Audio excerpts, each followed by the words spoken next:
Shalom, perkenalkan nama saya Chandra Esther Fondidae, Prodipak angkatan 2022. Nah, di sini saya akan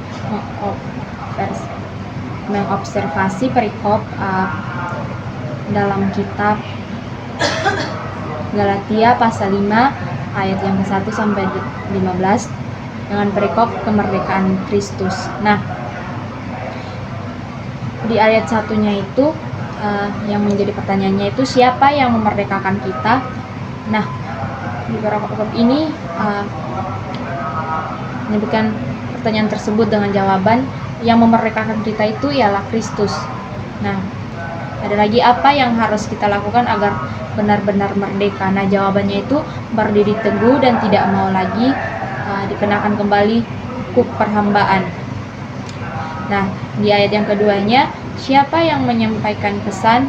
Nah, yang menyampaikan pesannya itu yaitu Paulus. Oke. Selanjutnya apa isi pesan yang disampaikan Paulus? Nah, isi pesan Paulus itu Paulus menyampaikan bahwa jika seseorang mengunyatkan dirinya, Kristus tidak akan berguna baginya. Nah, ayat yang ketiga, siapa yang diarahkan pesan Paulus dalam ayat ini? Nah, jawabannya itu orang yang mengunyat dirinya. Selanjutnya, apa yang harus dilakukan oleh orang yang mengunyat dirinya menurut pernyataan Paulus? Jawabannya itu melakukan seluruh hukum Taurat. Nah, ayat yang keempat itu siapa yang digantikan dalam ayat ini? Nah, yang digantikan dalam ayat ini yaitu jawabannya mereka yang mengharapkan kebenaran melalui hukum Taurat. Nah, ayat yang kelimanya, siapa yang menggantikan kebebasan yang diharapkan? Nah, jawabnya itu orang-orang yang oleh roh dan karena iman, yaitu orang-orang percaya. Nah, masuk yang ke ayat ke-6 yaitu siapa yang dimaksud dengan orang-orang yang ada di dalam Kristus Yesus? Nah, jawabannya itu orang-orang yang telah menerima Kristus Yesus sebagai Tuhan dan Juru Selamat.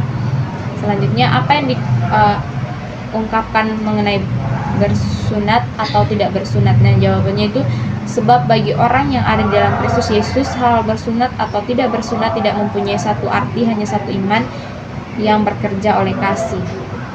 Nah, ayat yang ke-7 itu apa yang menjadi hambatan utama? Jawabannya itu menghentikan mereka untuk tidak memenuhi kebenaran. Ayat yang ke-8, siapa yang mengajak untuk tidak menuruti lagi? Jawabannya itu ajakan ini tidak datang dari Dia yang memanggil kamu. Nah, ayat yang ke-9.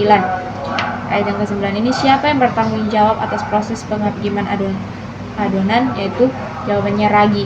Selanjutnya apa yang mengkhamirkan seluruh adonan? Jawabannya sedikit ragi. Selanjutnya bagaimana proses mengkhamirkan adonan yang dilakukan? Jawabannya itu dengan menambah sedikit ragi. Oke, ayat yang ke-10, siapa yang dinyatakan memiliki keyakinan? Yaitu yang dinyatakan memiliki keyakinan yaitu Paulus. Ayat yang ke-11, siapa yang berbicara dalam ayat ini? Yang berbicara dalam ayat ini adalah Paulus. Nah, ayat yang ke-12, siapa yang menghasut kamu? Jawabannya itu mereka. Ayat yang ke-13, siapa yang dipanggil untuk merdeka? Yaitu jawabannya saudara-saudara. Ayat yang ke-14, apa yang dikatakan dalam ayat ini tentang seluruh hukum Taurat? Yaitu jawabannya kasihilah sesama manusia seperti dirimu sendiri. Ayat yang ke-15, apa yang ditekankan dalam peringatan agar tidak saling menggigit dan menelan? Yaitu jawabannya supaya jangan kamu saling membinasakan. Nah, dalam perikop ini saya mengambil konteks sejarah, yaitu agama dalam Galatia 5 ayat 2 itu yang menentukan masalah sunat sebagai peraturan agama Yahudi. Maknanya itu Paulus menekankan bahwa kebebasan dalam iman Kristen tidak bergantung pada penenuan peraturan agama, khususnya sunat, melainkan pada iman dalam Kristus. Nah, konteks politik yaitu di dalam Galatia 5 ayat 1 yang berbicara tentang kebebasan dan perbudakan.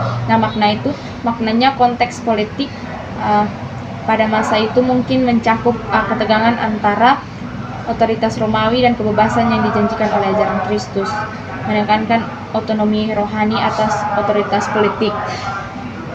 Nah, konteks budayanya itu yaitu dalam Galatia 5 ayat 6 yang membahas tentang peran kasih dalam iman. Maknanya itu budaya pada masa itu mungkin ditandai oleh norma-norma hukum dan hukuman. Sehingga pesan Paulus telah dikasih tentang kasih dapat diartikan sebagai pergeseran budaya. Nah, konteks geografinya itu Galatia terletak di wilayah tengah Anatolia yang memengaruhi interaksi budaya dan politik. Nah, tafsiran yaitu saya mengambil satu kalimat yaitu kebebasan.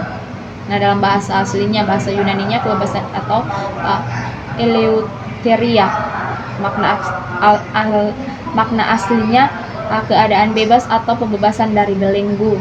Nah, penggunaan dalam Alkitab ini, kebebasan digunakan dalam Alkitab merujuk pada pembebasan dari dosa dan hukuman hambaan. Nah, sekian dari hasil observasi saya. Tuhan Yesus memberkati.